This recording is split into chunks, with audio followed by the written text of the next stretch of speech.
Okay right Mahesh भाई happy anniversary. Thank you everybody, તમારી શુભેચ્છાઓ ઘણી ઘણી મારી anniversary. Yes yes thank you everybody. Mahesh ભાઈ હેપી એનિવર્સરી।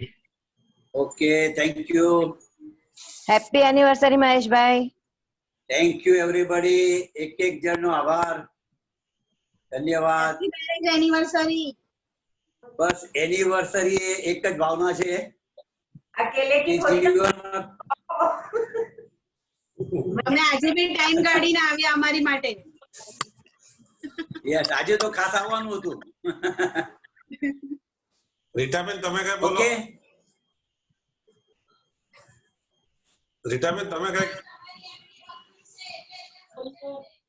અવાજ નથી આવતો। ઓડિયો કર, ઓડિયો તારો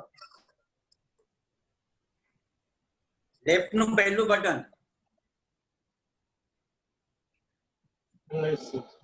અવાજ કમલેશભાઈ ને અનમ્યુટ કરો। કર્યું પણ થતું નથી। એક મિનિટ એનામાં જોઈ લઉં। કઈ વાંધો નહીં, ચલો ઓકે થયો। હેલો રીટાબેન, વિડિયો આવ્યો કે તમારો? ચલો કઈ વાંધો નહીં। હલો હા બોલો મહેશભાઈ, સ્ટાર્ટ કરો। ચાલો આપણે सेशन स्टार्ट करिए। एक छोटी सी कथा जो आज के ध्यान प्रयोग के साथ रिलेटेड है। ईश्वर चंद्र विद्यासागर बंगाल के एक प्रसिद्ध लेखक, दार्शनिक, उनको एक बार एक नाटक के शो के लिए आमंत्रित किया गया। नाटक के शो में पहली 10 व्यक्तियों में उनको बैठाया गया फर्स्ट रो में। नाटक शुरू हुआ। नाटक का जो विलन था यानी जो खलनायक था उसको कुछ असदाचारी हम जिसे कहते हैं वैसे अभिनय करना पड़ता था। और ईश्वर चंद्र विद्यासागर अत्यंत सदाचारी पुरुष थे, तो उनको बार बार उसके अभिनय के गुस्सा आता था कि जिंदगी में लोग ऐसे काम क्यों करते हैं जिसको हम असभ्यता बोले। धीरे धीरे नाटक आगे बढ़ते गया। उस कलाकार को ऐसा अभिनय करना पड़ा, एक स्त्री से साथ व्यभिचार करना पड़ा, जो नाटक का स्टोरी था। ईश्वर चंद्र विद्यासागर को बहुत गुस्सा आ गया और इससे इतना गुस्सा आ गया कि उन्होंने अपना जूता उठाकर वो अभिनेता को मारा। सब लोग चौकन्ने हो गए, ये क्या हो गया। जो नाटक का डायरेक्टर था उसने पर्दा गिरा दिया। तब ईश्वर चंद्र विद्यासागर को ख्याल आया कि मैंने कुछ गलत काम कर दिया है। वो स्टेज पे गए और उस अभिनेता से माफी मांगी अपने कृत्य के लिए कि इतना गुस्सा मुझे नहीं करना चाहिए था जाहिर में। और जो जूता उन्होंने फेंका था वो वापस मांगा। वो अभिनेता कहा कि मैं आपको माफी तो दे दूंगा लेकिन ये जूता कभी भी वापस नहीं दूंगा, ये जूता जिंदगी भर मेरे पास रखूंगा।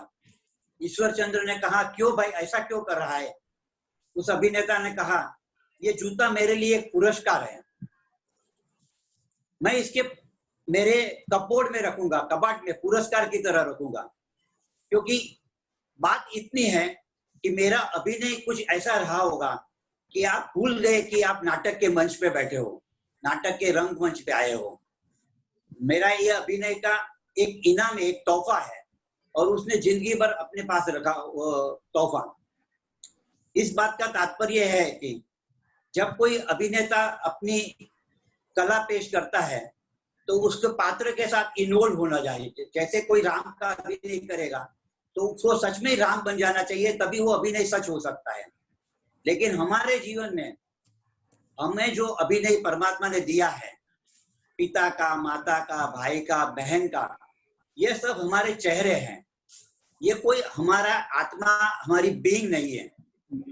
ये चेहरे को, इस अभिनय को हमको इस तरह लेना चाहिए, जिंदगी भर ऐसे जीना चाहिए कि हम कुछ अभिनय कर रहे हैं, कुछ क्षणों के लिए, कुछ वर्षों के लिए हमें जो अभिनय दिया है वो अभिनय कर रहे हैं। तो आज के ध्यान का टाइटल मैंने दिया है सर्च ऑफ ओरिजिनल फेस, आपका जो असली चेहरा है उसे ढूंढो। हम बचपन में इस पृथ्वी पे आए थे, वो कोई चेहरा नहीं था, फिर परिवार ने, समाज ने, राष्ट्र ने, नेशन ने, जो भी बोले, सब लोग के पास से हमको एक चेहरा मिला है। वो चेहरे को थोड़े समय के लिए हटा दो, जैसे ही वो चेहरे को हटा देंगे तो क्या रहेगा, और जो रहेगा वो आपकी आत्मा होगी, आपका बीइंग होगा। हमारे पास दो शब्द है, एक है डूइंग, करना, और एक है बीइंग। बीइंग का मतलब होना।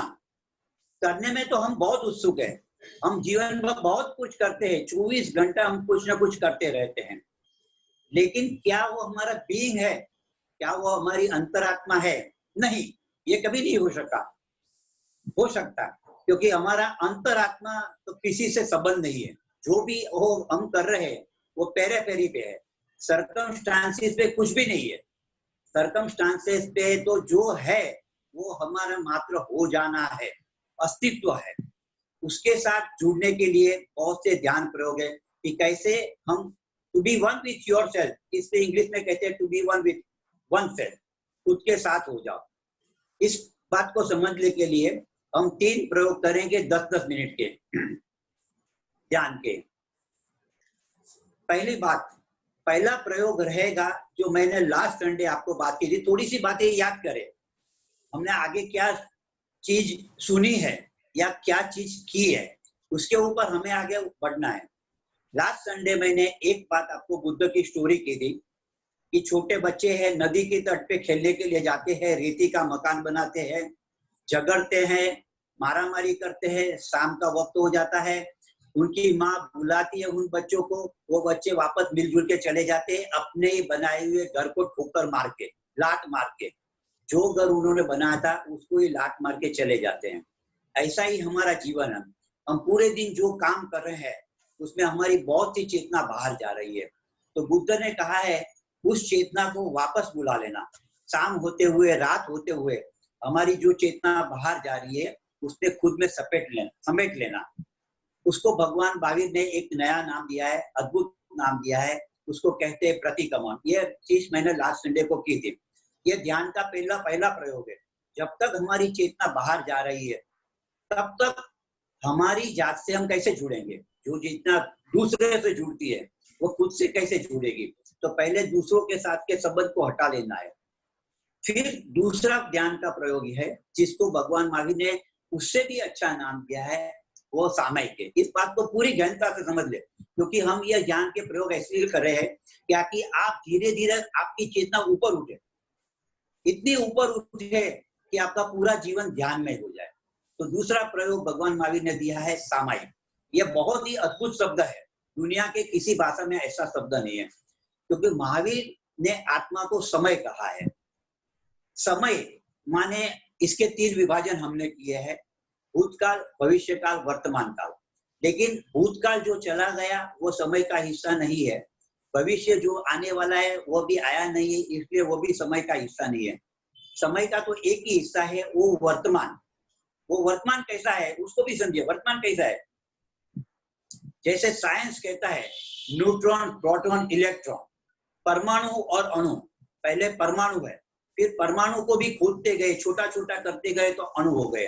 तो एक छोटे से अणु में हजारों टन की शक्ति है, एक छोटे से बिंदु में भी वैसी शक्ति हमारे भीतर है। लेकिन हम विचारों से या तो पास्ट में जाते हैं या तो फ्यूचर में जाते हैं। तो वर्तमान की छोटी से छोटी क्षण हम जब पकड़ लेते हैं, उसमें जब हम स्थायी हो जाए, स्थित प्रज्ञ आत्मा जिसे कहते हैं, तो हम समय में स्थित हो जाते हैं, तो हम सामायिक में हो जाते हैं। तो सामायिक का मतलब होता है आत्मा से जुड़ जाना, आत्मा में हो जाना, to be one with oneself. इस बात को समझने के लिए हम दूसरा प्रयोग जो करेंगे, उसके पहले सामायिक के पहले सामायिक को तीसरा प्रयोग रखा है। दूसरा प्रयोग क्योंकि वो सामायिक फाइनल है, अगर आप खुद की आत्मा से जुड़ गए तो उसके आगे कुछ नहीं, शून्य है और पूर्ण है। उसके आगे एक प्रयोग हम करेंगे, सर्च योर ओरिजिनल फेस। जैसे हम मुखोटे, जैसे छोटे बच्चे को जोकर के चेहरे दे देते हैं या तो सिंह का चेहरा दे देता है, वो मास्क पहन लेता है मुंह के ऊपर और खुद समझता है कि खुद सिंह हूं, वो एक्टिंग करने लगता है सिंह की, अगर जोकर का चेहरा पहना है तो जोकर की एक्टिंग कर लेता है, वो बच्चा समझता है कि मैं जोकर हूँ, लेकिन जैसे ही चेहरा उतर लेता है तो उसका ओरिजिनल फेस सामने आ जाता है। इसलिए हमने इस जीवन में माँ, बाप, बेटा, बेटी, पुत्र, पुत्रवधू, बॉस, सर्वेंट, ये सब हमारे चेहरे हैं। उसी को हम मेरा होना समझते हैं। तो उस चेहरे को धीरे धीरे उस प्रयोग में, सेकंड प्रयोग में हमें एक एक चेहरा उतार देना है, जिसको बुद्ध बोलते हैं नेति नेति। ये मैं नहीं हूँ, ये मैं नहीं हूँ, ये मैं नहीं हूँ, ये मैं नहीं हूँ। और जो बाकी रहेगा वो आपका असली चेहरा होगा। वो अनुभव में आ जाएगा कि असली चेहरा माने क्या है। वो अरूप है, जिसका कोई रूप नहीं, जिसका कोई नाम नहीं। तो इन विधियों को समझने के बाद हम 3 चरण में इस प्रयोग को करेंगे। 10-10 मिनट के 3 चरण होंगे, ठीक है। अभी प्रयोग के लिए कमलेश भाई 1 मिनट તમે લો, પછી આપણે प्रयोग चालू करिए। ओके, चलो आंखें बंद, स्थिर बैठ जाओ, कमर से टट्टार, रिलैक्स रिलैक्स। सब आजू बाजू में जो भी गतिविधि होती है उससे मुक्त हो जाइए। आंखें बंद। एक छोटा सा संकल्प करिए कि 35 से 40 मिनट्स आंख बंद करके पूरा ध्यान में रहूंगा। चाहे कुछ भी हो जाए, चाहे कुछ भी हो जावे, मैं ध्यान से हटूंगा नहीं, ध्यान में रहूंगा। कमलेश भाई म्यूजिक ऐड करता जो तो बच्चे बच्चे। Yes, start with music.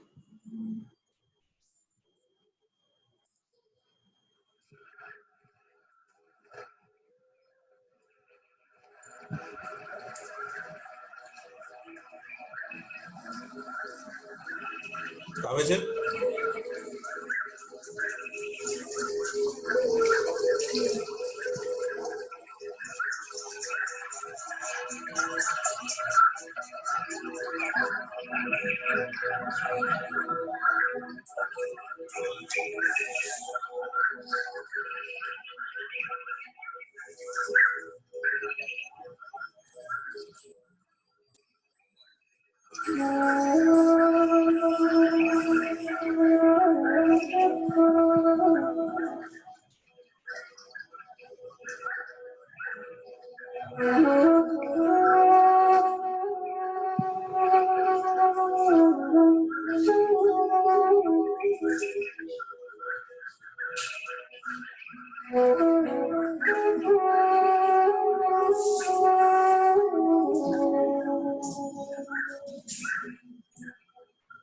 ध्यान का पहला चरण,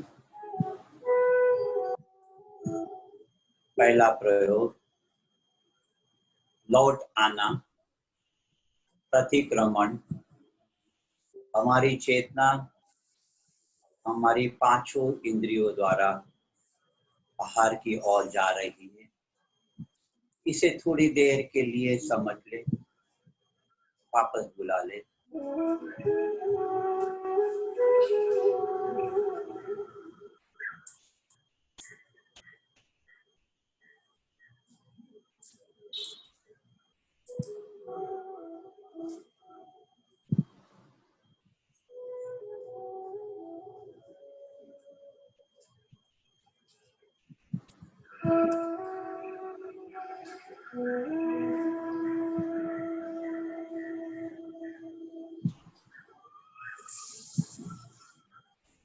अब हमारी चेतना वस्तुएं, व्यक्ति, परिस्थिति, इन तीनों से संबंधित रहती है। मेरा बेटा, मेरी पत्नी, मेरा मकान, मेरी तिजोरी, मेरा घर, ये सब मेरे का विस्तार है। थोड़ी क्षणों के लिए भूल जाए, इस मेरे के विस्तार को सिमट ले और भाव करे, मेरा मकान अब मेरा नहीं, मेरा बेटा मेरा नहीं, मेरी पत्नी मेरे नहीं। हमारे दुखों की जड़ मेरेपन का विस्तार है।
एक एक चीज जिसे आप मेरा समझ रहे हैं उससे तादाद में तोड़ दे, चेतना को वहां उस जगह से वापस बुला।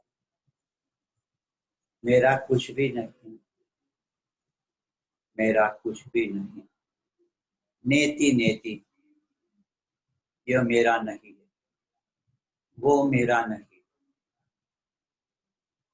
मेरा कुछ भी नहीं। जहां जहां मेरे के संबंध निर्मित की है उसे एक एक संबंध को तोड़ते जाए, छोड़ते जाए, क्योंकि क्या ये संबंध में आपका मालिकी भाव तो नहीं है। जिस बेटे को आप मेरा समझ रहे हो, जिस पत्नी को आप मेरी समझ रहे हो, क्या ये मेरे की जड़ आपकी मालिकी भाव की घोषणा तो नहीं है?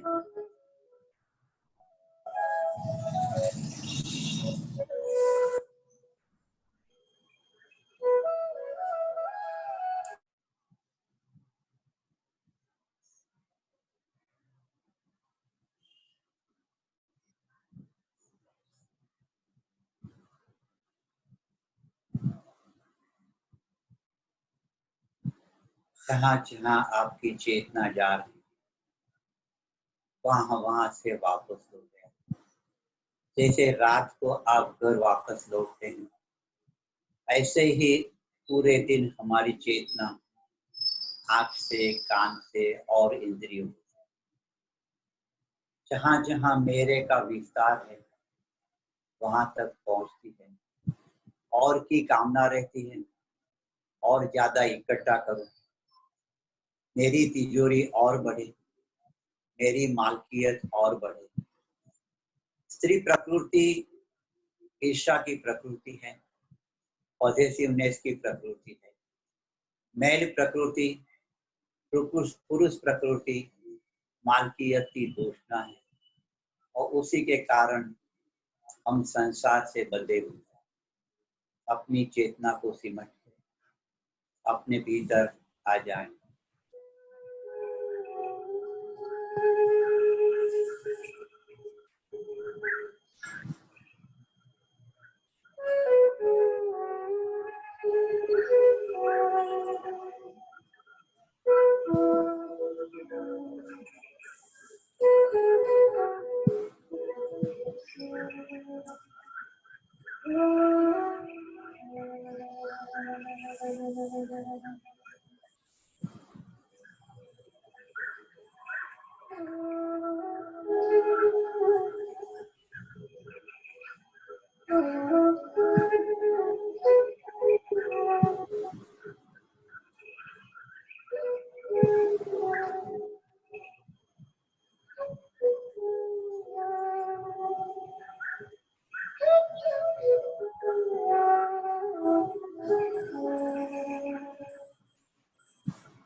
संत कबीर ने कहा है, मेरा मुझ में कुछ नहीं,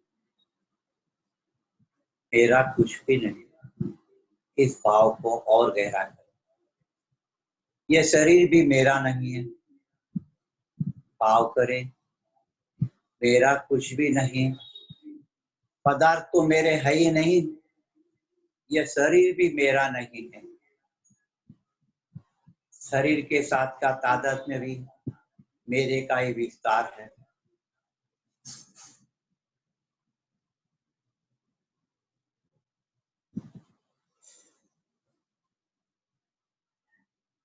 मैं सिर्फ अस्तित्व का एक हिस्सा हूं।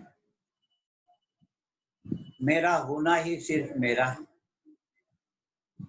और कुछ भी मेरा नहीं। छोड़ते जाएं, एक एक चीज छोड़ते जाएं। नेति नेति, यह भी मेरा नहीं, वो भी मेरा नहीं। जब मेरा नहीं तो दुख कैसा, आसक्ति कैसी, मोह कैसा।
अब चेतना लौट गई है स्वयं के भीतर। अब ध्यान का दूसरा चरण, मेरे का विस्तार तो व्यर्थ हो गया, इसका तो बोध हो गया। अब दूसरी बात, हमारे मुखौटे को निकाल दें, एक एक मुखौटे को अलग कर दें।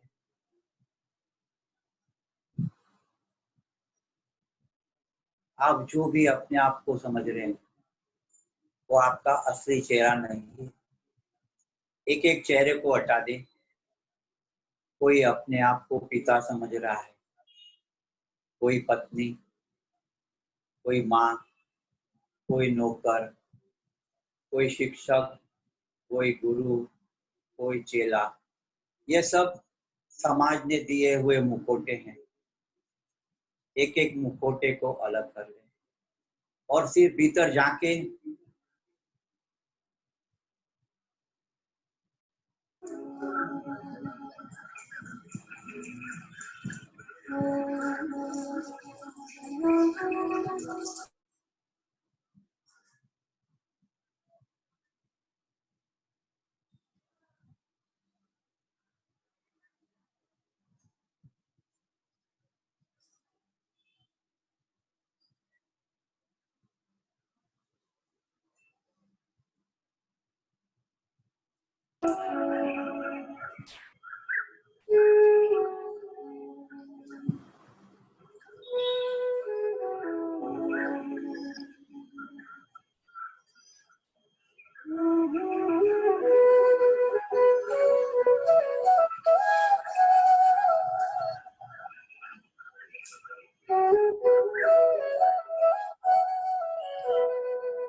हमारे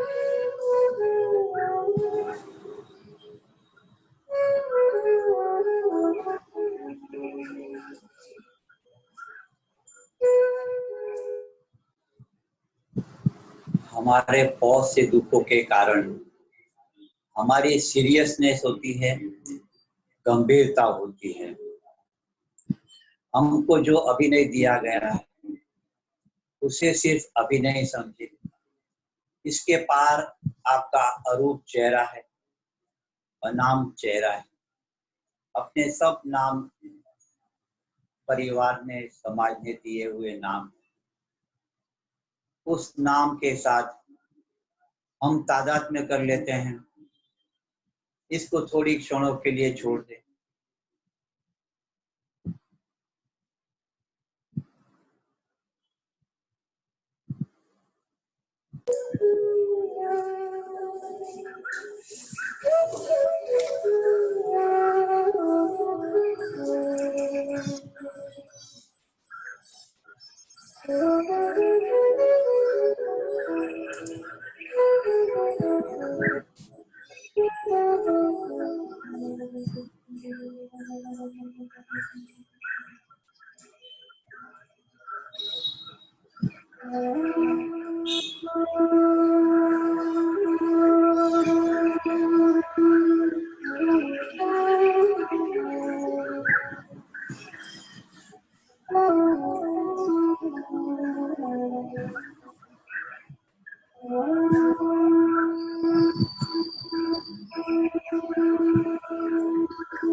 जीवन एक रंगमंच है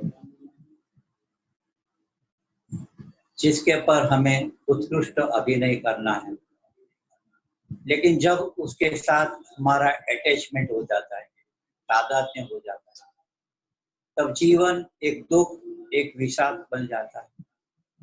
अगर हम अभिनय को अभिनय की तरह ले तो जीवन एक लीला हो जाएगी। भगवान कृष्ण ने इसे संसार को लीला कहा है। लीला यानी एक खेल मात्र। खेल के कुछ नियम है, उस नियम के भीतर खेल जारी रहता है, लेकिन खिलाड़ी को आनंद मिलता है सिर्फ खेल खेलने में, हार या जीत में नहीं। जो लोग जीत की भावना से खेलते हैं वह दुखी हो जाते हैं, वह अहंकार से पीड़ित हो जाते हैं। अगर अभिनय तरह ले, खेल की तरह ले, तो जीवन एक आनंद का अवसर है, एक अनुभव का अवसर है। जीवन एक पाठशाला है, यहाँ सब कुछ सीखना है। दूसरा भाव, सर्च योर ओरिजिनल फेस। एक एक चेहरे को हटाते जाए, पीछे जो रह जाएगा, जो बचेगा, वो आपका बचपन से, जन्म से आया हुआ चेहरा है।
चौबीस घंटे जो भी करे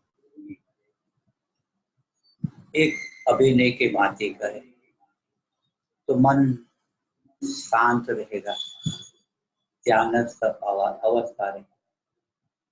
अब तीसरा प्रयोग करेंगे। तीसरा प्रयोग है सामायिक का।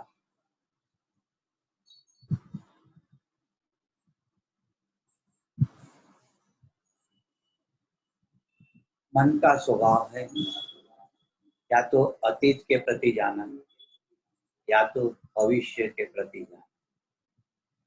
इन दोनों से मध्य में आना है, वर्तमान में आना है। अब मन को देखे, क्या मन में कोई विचार चल रहा है? क्या मन में ऐसा कोई विचार है तो या तो अतीत से संबंधित हो या तो भविष्य से संबंधित? देखे, अपने भीतर देखे।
ठहर जाए, बिल्कुल बीच में ठहर जाए। कुछ मध्य की अवस्था आ रही है, कुछ अकंप हो रहा है, विचार जैसे रुक गए हैं। एक छोटा सा अंतराल दो विचारों के बीच में आ रहा है, उस क्षण में रुक जाए, बिल्कुल रुक जाए, बिल्कुल रुक जाए, ठहर जाए। प्रतिक्रमण प्रोसेस है, विधि है। सामायिक अंतिम अवस्था है ठहर जाना, रुक जाना। छोटे से छोटी क्षण भी आपके ख्याल में आ जाए, उस अंतराल में आपका होना है, आपकी बीइंग है, आत्मा से जुड़ जाना है।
इस क्षण में जो भी हो रहा है वो हो रहा है, वो मात्र होना है।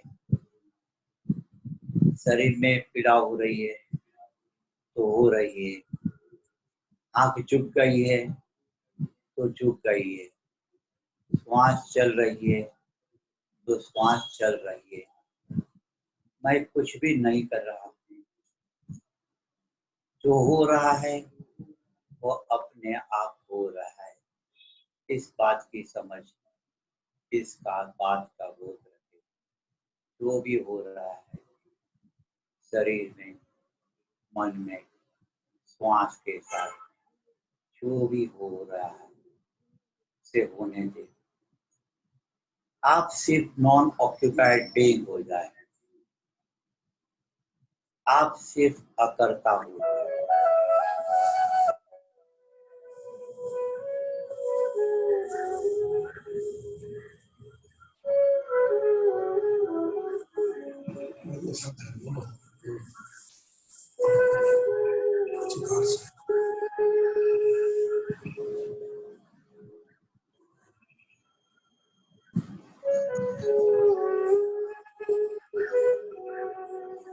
सब ठहर गया है, सब मौन हो रहा है। इस क्षण आप सिर्फ शुद्ध आत्मा हो, just being one with yourself.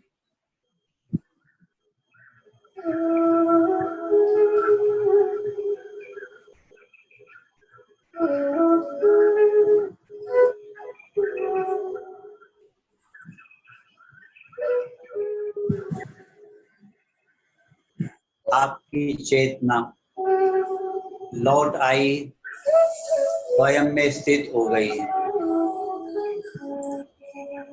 पहले मेरे का भाव छूट गया, फिर मैं का भाव छूट गया।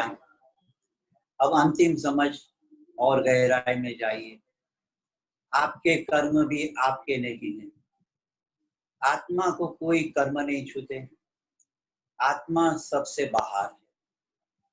सामायिक की अवस्था में मेरे कर्म भी मेरे नहीं, मेरा अभिनय भी मेरा नहीं है, मेरा शरीर मेरा तो नहीं है, लेकिन जीवन में जो भी हो रहा है वो मैंने नहीं किया। मैं सबसे अलिप्त हूँ, मैं सबसे पृथक हूँ।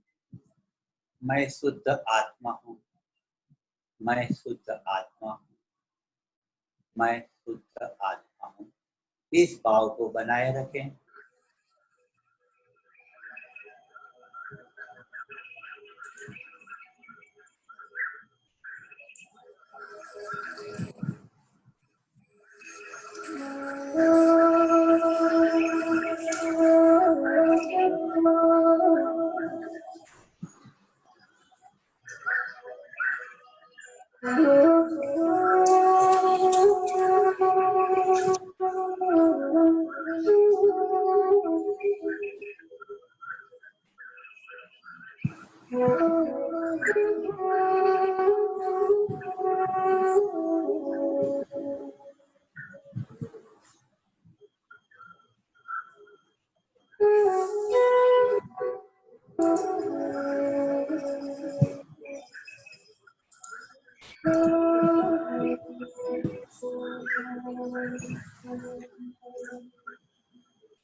मैं शुद्ध आत्मा हूँ,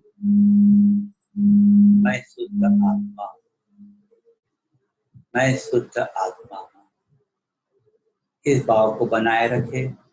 इस प्रयोग के संबंध में अंतिम बात समझ ले, उसका बोध। पहला प्रयोग जो नेति नेति भगवान बुद्ध ने कहा, ये मैं नहीं हूँ, ये मैं नहीं हूँ, जो मुखौटे हमने उतारे वह सब ध्यान की नेगेटिव प्रक्रिया है। और अंतिम प्रयोग मैं शुद्ध आत्मा हूँ, वो पॉजिटिव बात है। हमने जन्मों जन्मों से हमारे शरीर को अपना शरीर समझा है और हमें यह भाव कभी नहीं हुआ कि हम शरीर के पार आत्मा है। इस आत्मा में प्रतिष्ठित होने के लिए ये हमारी पुरानी कंडीशन तोड़ दी है, हमारी मान्यताएं तोड़ी है। पहले चरण में मैं शरीर नहीं हूँ, मेरा कुछ भी नहीं है, और अंतिम चरण में मैं आत्मा हूँ। ये आत्मा होने की भावना सभी चीजों से मुक्ति का मार्ग है। अंतिम बार भाव करेंगे, मैं शुद्ध आत्मा हूँ, मैं शुद्ध आत्मा हूँ, मैं शुद्ध आत्मा।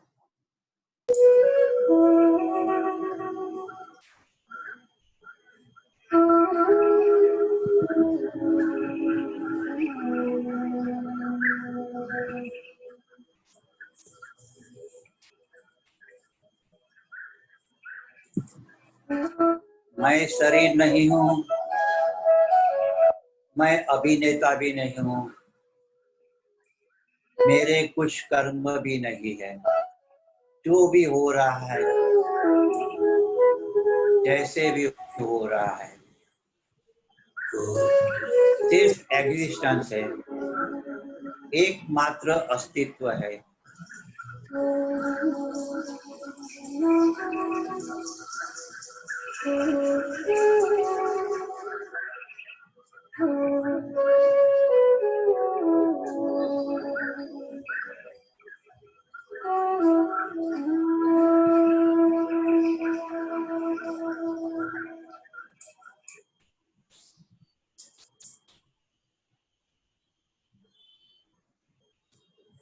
ध्यान का यह प्रयोग यहाँ समाप्त करते हैं। 2 मिनट आंखें बंद रखेंगे, प्रार्थना सुनेंगे।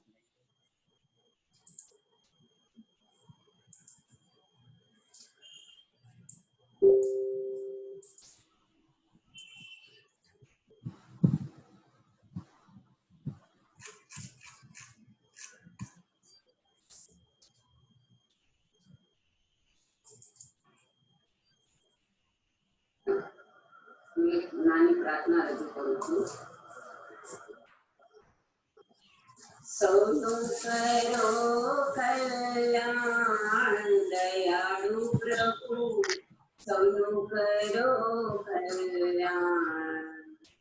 નર નારી પશુ પંખીની સાથે જીવજંતુનો તમામ દયાળુ પ્રભુ, સૌનું કરો કલ્યાણ. પોતાના ધર્મ પ્રમાણે સૌ ભજે ભગવાન, દયાળુ પ્રભુ સૌનું કરો કલ્યાણ. કોઈ કોઈ છે સૌનું ઈચ્છે સન્માન, દયાળુ પ્રભુ સૌનું કરો કલ્યાણ. જગના વાસીઓ સૌ સુખ ભોગવે, આનંદ રામ, દયાળુ પ્રભુ સૌનું કરો કલ્યાણ. સૌનું કરો કલ્યાણ, દયાળુ પ્રભુ સૌનું કરો કલ્યાણ.